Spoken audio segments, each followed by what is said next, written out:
Good evening everyone, कैसे हैं आप सभी। First wishing you all a very happy Holi. आप सभी को होली की हार्दिक शुभकामनाएं।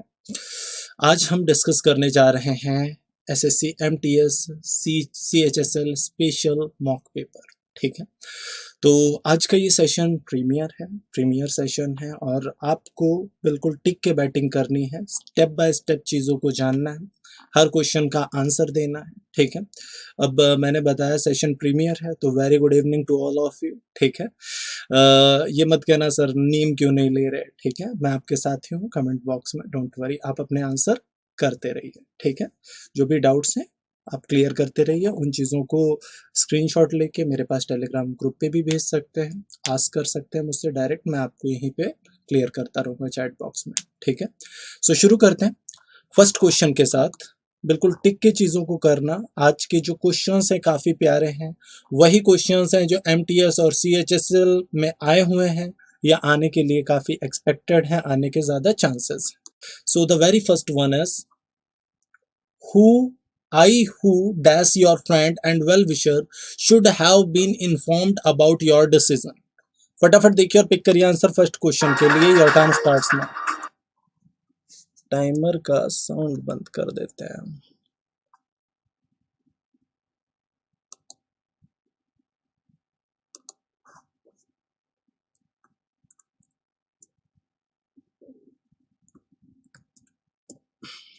ओके, फटाफट पिक करिए आंसर।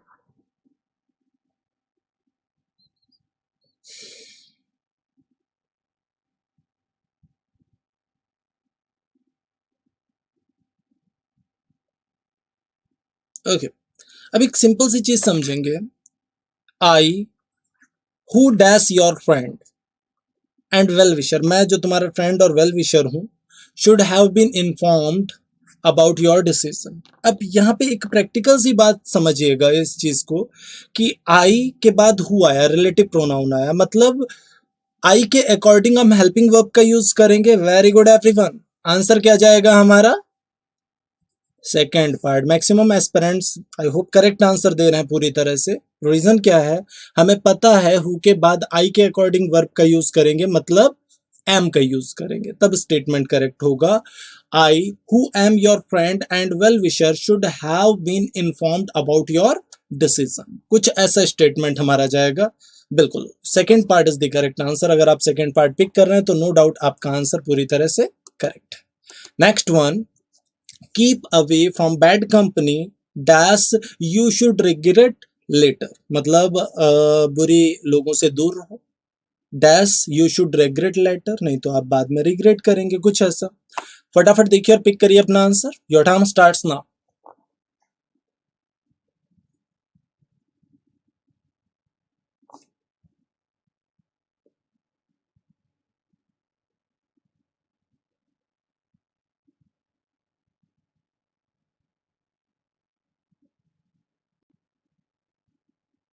अच्छा, अब एक प्रैक्टिकल सी चीज समझिएगा। Keep away from bad company, मतलब बुरे लोगों से दूर रहो, बैड कंपनी से दूर रहो। Dash you should regret in later, मतलब नहीं तो आप बाद में रिग्रेट करोगे, कुछ ऐसा कहना चाहता है। अब एक प्रैक्टिकल सी बात समझना, लेस्ट शुड बी यूज्ड हियर। आप जानते हैं ना, जब एक क्लॉज में लेस्ट का यूज होता है तो आगे का क्लॉज शुड से फॉलो करता है, आगे हेल्पिंग वर्ब शुड का यूज करते हैं। तो हमारा जो आंसर जाएगा वो क्या जाएगा, पेयर जाएगा, लेस्ट और शुड का पेयर जाएगा, मतलब हमारा आंसर क्या जाएगा? Very good, fourth part is the correct answer. Very good everyone. Next question, these apples dash ₹100 per KG, do you think they are expensive? फटाफट देखिए और पिक करिए आंसर इस क्वेश्चन के लिए। Your time starts now.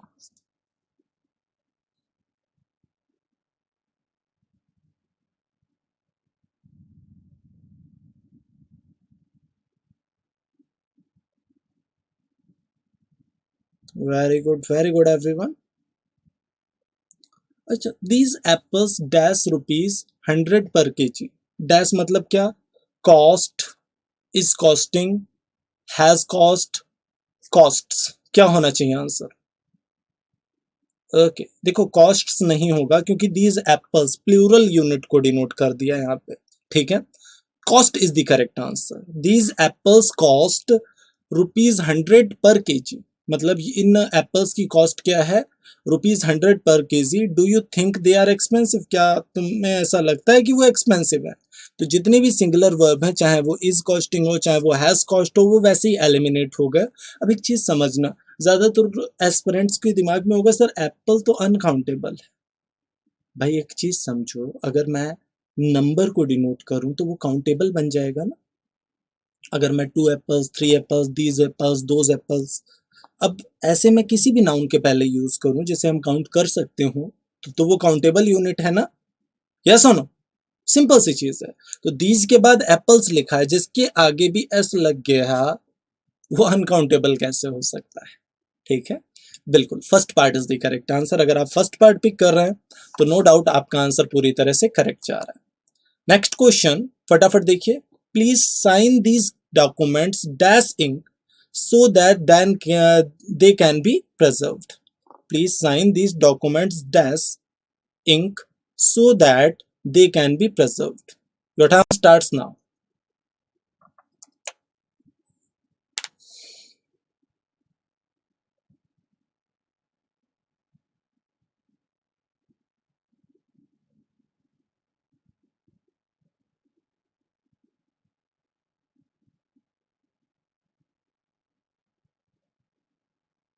Okay. अब यहाँ पे अगर हम देखें इस पर्टिकुलर स्टेटमेंट को, देखो इंस्ट्रूमेंट दो टाइप के होते हैं, एक काउंटेबल, दूसरा अनकाउंटेबल. प्रपोजिशन टॉपिक में जब आपको पढ़ा रहा था तो मैंने आपको बताया था एक particular structure. Please write in ink with a pen. अब सबको कुछ याद आ रहा होगा, in ink with a pen. जब मैंने काउंटेबल इंस्ट्रूमेंट की बात की तो मैंने विद का यूज किया. जब मैंने अनकाउंटेबल इंस्ट्रूमेंट की बात की तब मैंने इन का यूज किया. समझ में आया मैं क्या कह रहा हूं? Please write in ink with a pen. ठीक है. तो अब यहां पे एक चीज समझना, एक छोटा सा प्यारा सा लॉजिक समझना. दो टाइप के इंस्ट्रूमेंट काम कर रहे हैं जब लिखा जा रहा है पेन से. एक तो इंक से लिखा जा रहा है, दूसरा पेन से लिखा जा रहा है. तो अब एक चीज समझना, जब भी हम अनकाउंटेबल इंस्ट्रूमेंट की बात करते हैं इन का यूज करते हैं, जब भी हम काउंटेबल इंस्ट्रूमेंट की बात करते हैं विद का यूज करते हैं. तो please write in ink with a pen, ऐसा कुछ मैंने बोला तो यहां भी तो सेम लॉजिक काम करेगा.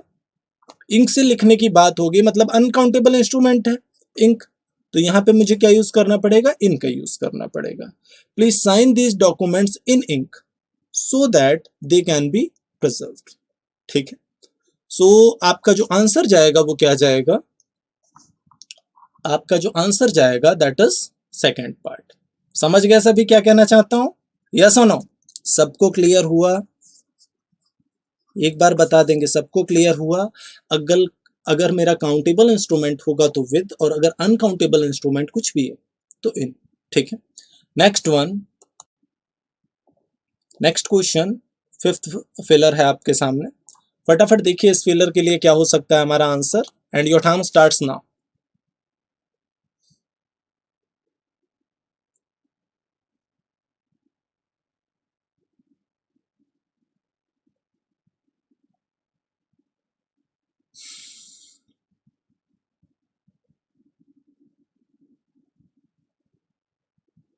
Okay. Educators have dash unique responsibility. अगर यहाँ पे रिस्पॉन्सिबिलिटीज होता तो सम या फ्यू आने का चांस था, लेकिन सिर्फ रिस्पॉन्सिबिलिटी लिखा है. सिर्फ रिस्पॉन्सिबिलिटी लिखा है, मतलब सम या फ्यू नहीं आ सकता. ठीक है. सम और फ्यू के बाद अगर कोई काउंटेबल नाउन होगा तो वो प्लूरल होगा, सीधी सी बात है. अब एन यूनिक रिस्पॉन्सिबिलिटी या अ यूनिक रिस्पॉन्सिबिलिटी, ज्यादातर लोगों ने सोच लिया होगा एन आएगा, वॉवेल साउंड है. भाई यूनिक, यूनिक साउंड किसका आ रहा है? यू का आ रहा है, वाई का आ रहा है? किसका साउंड मिल रहा है? वाई का साउंड मिल रहा है, मतलब कॉन्सोनेंट साउंड है. जैसे यूनिवर्सिटी, क्या पहले ए आता है या एन आता है? लॉजिक को समझना। यूनिवर्सिटी यू से शुरू है लेकिन साउंड किसका है? वाई का है। Same condition unique, Y sound मिल रहा है हमें, तो a unique responsibility towards the empowerment of their students. तो आपका जो आंसर जाएगा वो एन ना जाके आ जाएगा, क्योंकि लिखा वोवेल है, साउंड कॉन्सोनेंट है। ठीक है, नेक्स्ट वन, फटाफट देखिए और पिक करिए अपना answer. Your time starts now.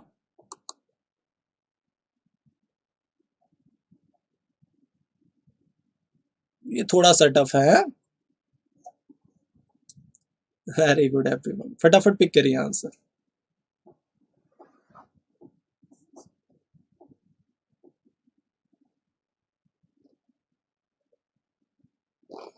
Okay, unfortunately, दुर्भाग्य से, computers has also been responsible for the dash of fraudulent schemes through which many people were are deceived by promises of quick wealth. Computers एक medium बन गए हैं जो fraudulent scheme से spread हो रही हैं उनके लिए, कुछ ऐसा कहना चाहता है। ठीक है, इनके थ्रू क्या होता है, इन स्कीम्स के थ्रू क्या होता है, लोगों को सिखाया जाता है, बोला जाता है कि वो इमीडिएट वेल्थ क्रिएट कर सकते हैं तुरंत, और उस बेस पे क्या होता है, वो फंस जाता है। अब देखो, पहली चीज तो मैं आपको रियल बता देता हूं, इसका जो एग्जैक्ट आंसर जाएगा प्रोलिफरेशन जाएगा आपका आंसर, प्रोलिफरेशन। अब इसका मतलब होता है प्रसरण। प्रसरण, प्रोलिफरेशन रिलेट करता है प्रसरण से, मतलब किसी चीज का प्रसार होना, बढ़ना, उसको रिलेट कर रहा है। ठीक है ना। अब अगर मैं बात करूं प्रमलगेशन से, सारे वर्ड्स को जान लेते हैं। इसका मतलब होता है विज्ञापन, प्रमोशन। प्रमोशन को रिलेट कर दो प्रमलगेशन से, विज्ञापन। ठीक है ना, विज्ञापन। अगला क्या हो गया हमारा, प्रेटेंशन। प्रेटेंशन मीन्स होता है झूठा दावा। झूठा दावा, कोई भी बंदा झूठा दावा कर रहा है, दैट कुड बी। अब प्रोक्लेमेशन मीन्स होता है किसी चीज की घोषणा, किसी चीज की घोषणा करना। ठीक है, प्रोक्लेमेशन, प्रोक्लेम करना किसी चीज को, घोषित करना, घोषणा करना, कुछ ऐसा। तो आपका जो एक्चुअल आंसर जाएगा that is what, very good everyone, आपका जो आंसर जाएगा that is fourth part is the correct answer. मतलब वो प्रसार कर रहा है, कंप्यूटर क्या कर रहा है, प्रसार कर रहा है फ्रॉडुलेंट स्कीम्स का, कुछ ऐसा कहना चाहता है। Next question, plenty of information about the flora and fauna of India dash available in this book। अब देखो, फ्लोरा एंड फौना का एक्चुअल मीनिंग क्या होता है, सबसे पहले ये समझो। जो वनस्पति और जीव हैं उनको रिलेट कर सकते हैं फ्लोरा एंड फौना से। ठीक है, फटाफट देखिए और पिक करिए आंसर इस क्वेश्चन के लिए। Your time starts now.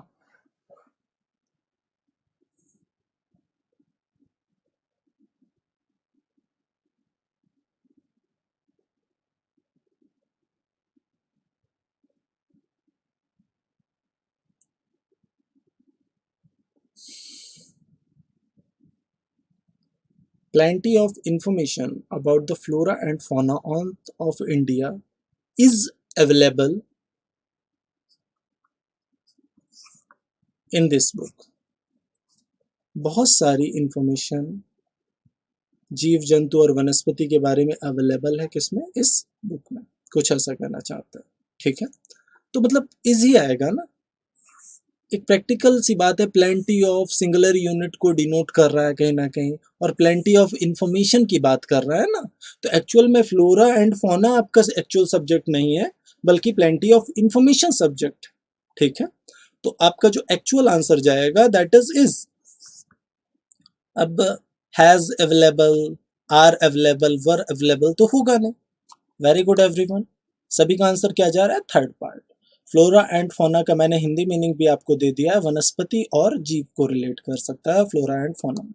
Next one, malaria dash is one of the top priorities of the government, said the minister.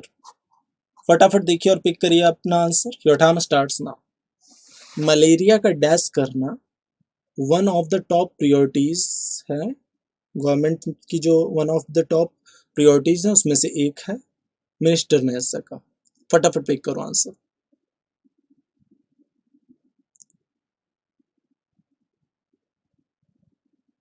Okay, dismissal, dismissal को डिसमिस से रिलेट कर सकते हो, किसी को बर्खास्त करना या सस्पेंड करना, दैट कुड बी डिसमिसल। तो डिसमिसल तो होगा नहीं, एब्सोल्यूट मींस कंप्लीट या पूर्ण होता है, ठीक है, तो एब्सोल्यूट का भी होने का कोई चांस नहीं है, ठीक है ना। अब अगला एक्सकर्सन, एक्सकर्सन मींस होता है सैर या भटकाव, भटकाव, कभी कभी सैर से भी इसको रिलेट कर सकते हैं, ये भी होने का कोई चांस नहीं है। हमारा एक्चुअल आंसर क्या जाएगा? एरेडिकेशन।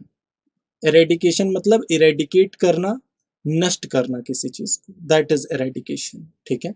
तो आपका जो एक्चुअल आंसर जाएगा that is fourth part, fourth part is the correct answer. Okay everyone, ठीक है। समूल नष्ट करना, समूल विनाश करना, that could be eradication. I think सबको क्लियर हो गया एरेडिकेशन क्या होता है, ठीक है। तो आपका जो आंसर जाएगा दैट इज फोर्थ पार्ट, ठीक है। Next one, dozens of dogs in Norway have recently been hit by a mysterious and at times dash illness, raising concerns among dog owners.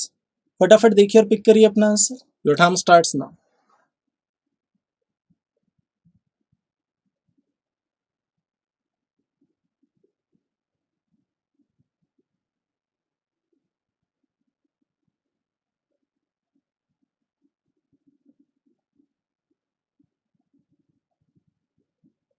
Okay, dozens of dogs in Norway have recently been hit by a mysterious and at times dash illness, suspicious illness, desperate illness, fatal illness, dreary illness।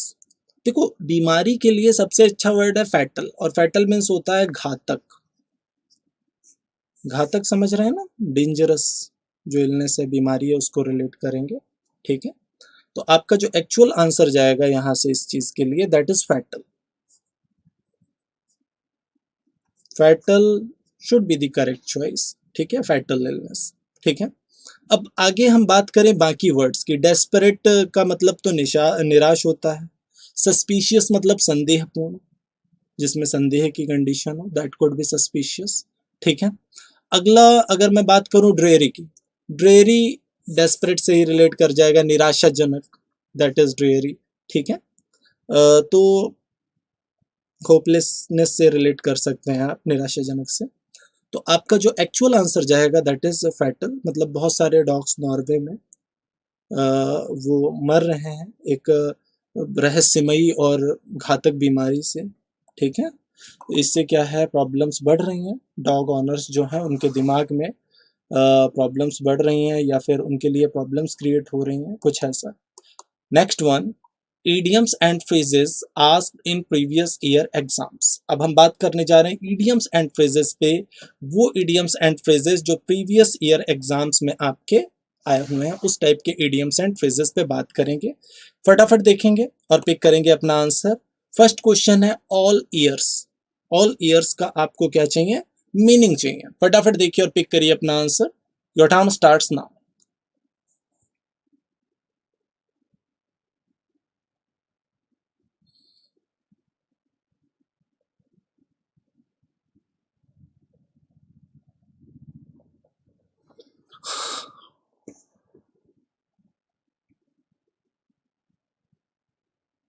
Okay, throughout his speech the crowd was all ears।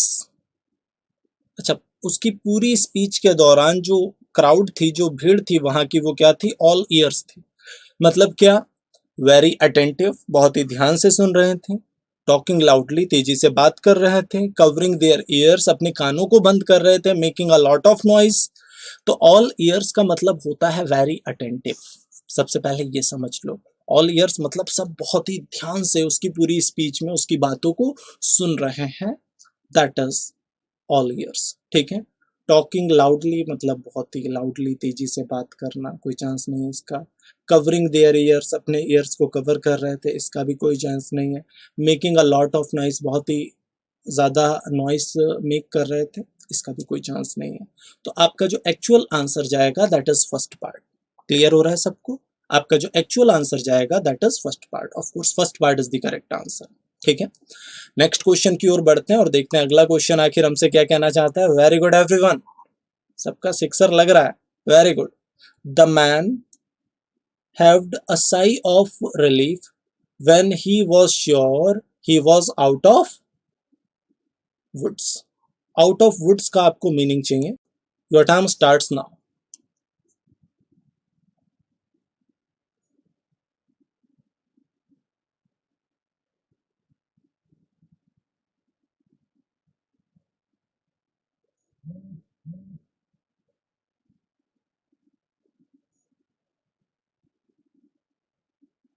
अच्छा, the man heaved a sigh of relief, चैन की सांस ली बंदे ने जब उसे पता चला कि अब वो खतरे से बाहर है।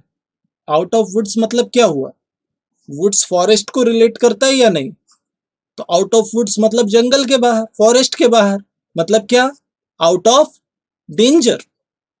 आउट ऑफ वुड्स का मतलब क्या होता है? Out of danger. बिल्कुल आपका थर्ड पार्ट पूरी तरह से करेक्ट जाएगा। डिस्चार्ज फ्रॉम द हॉस्पिटल, कोई चांस नहीं है।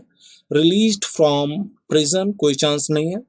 आउट ऑफ फॉरेस्ट का भी कोई चांस नहीं है। आउट ऑफ वुड्स मतलब क्या हो गया? Out of danger. मतलब बंदे ने तब चैन की सांस ली जब उसको लगा कि अब हाँ मैं खतरे से पूरी तरह से बाहर हूं, तब उसने चैन की सांस ली, कुछ ऐसा कहना चाहता है। तो बिल्कुल आपका जो आंसर जाने वाला है that is third part. Third part is the correct answer. Okay. Next question.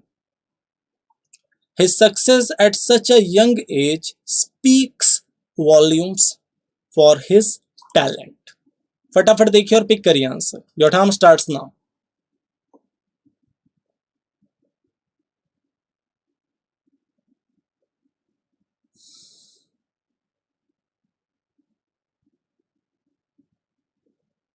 Very good everyone.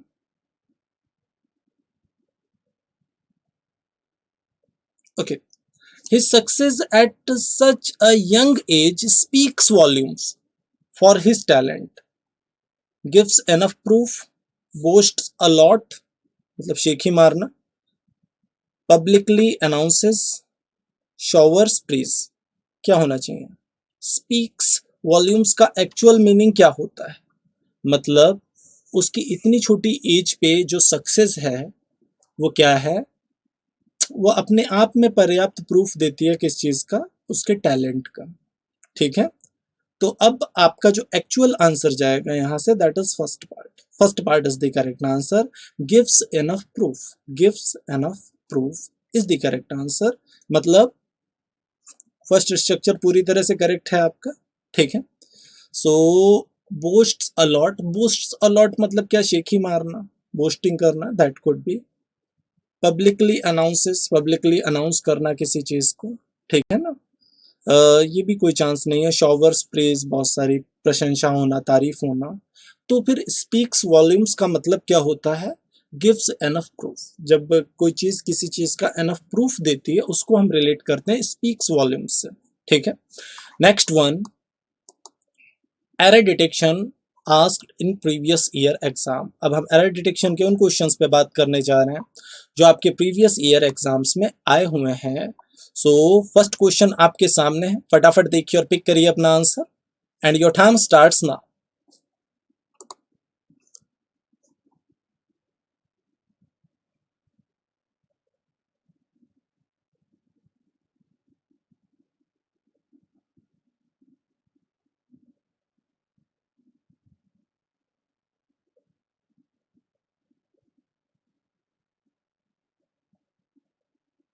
She came to the party much later than I expect. देखो, वो पार्टी में उतना ज्यादा लेट आई जितना मैंने एक्सपेक्ट किया था, उससे भी कहीं ज्यादा लेट आई। देरी से आई, कुछ ऐसा। She came to the party मतलब पास्ट है, और जितना मैंने एक्सपेक्ट किया था, एक्सपेक्ट कब किया था, उसके पहले किया था ना। तो एक्चुअल में जो आगे का स्टेटमेंट है आई हैड एक्सपेक्टेड होगा या नहीं होगा? कुछ लोग आई एक्सपेक्टेड सोच रहे होंगे, लेकिन भाई समझो बात को कि जब जो मैं एक्सपेक्ट करूंगा वो उससे भी पहले करूंगा, और उसकी भी देर में वो आई। मान लीजिए मैंने एक्सपेक्ट किया था वो बंदी 1 घंटे लेट आएगी, वो 3 घंटे लेट आ गई। समझ में आया मैं क्या कह रहा हूँ? तो मतलब क्या, किसी भी पर्सन के बारे में हमने सोचा कि ठीक है वो ज्यादातर लेट ही आता है तो हाफ एन आवर लेट हो जाएगा, और वो पर्सन 2 घंटे लेट हो गया।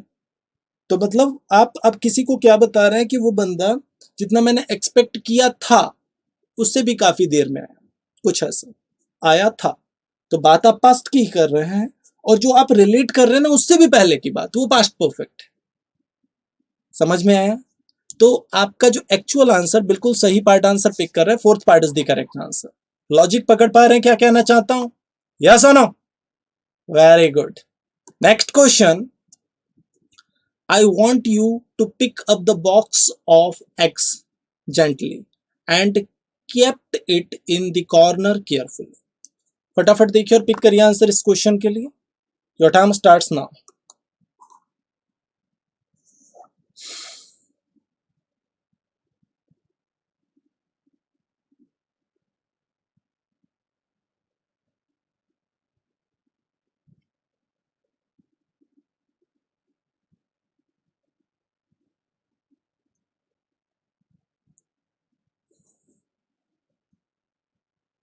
ओके, क्या होना चाहिए आंसर?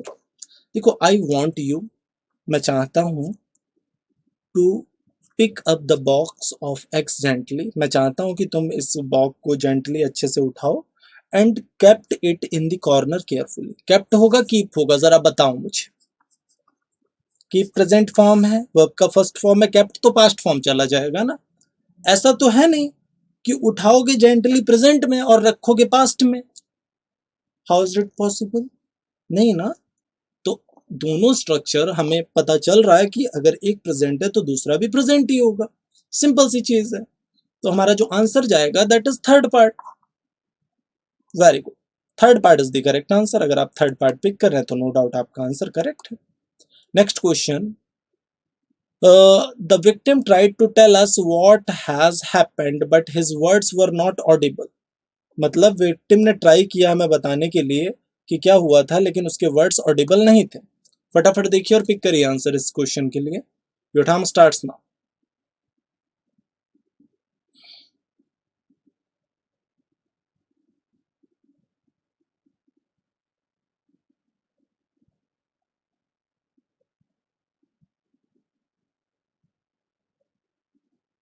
अब एक छोटी सी चीज बताना, अगर मैंने स्ट्रक्चर को पास्ट से शुरू किया तो आगे भी पास्ट में ही जाऊंगा ना।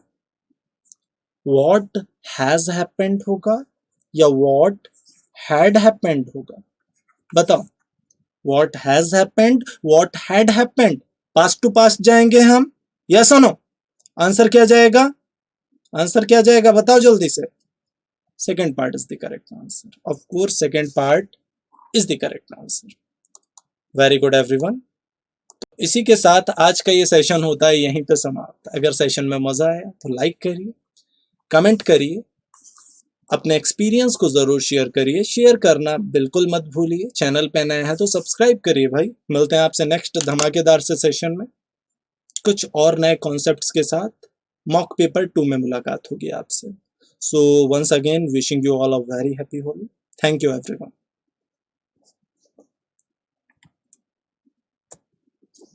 अच्छे से खुशियों के साथ होली मनाइए। खुश रहिए और दूसरों को भी खुश रखिए। Thank you.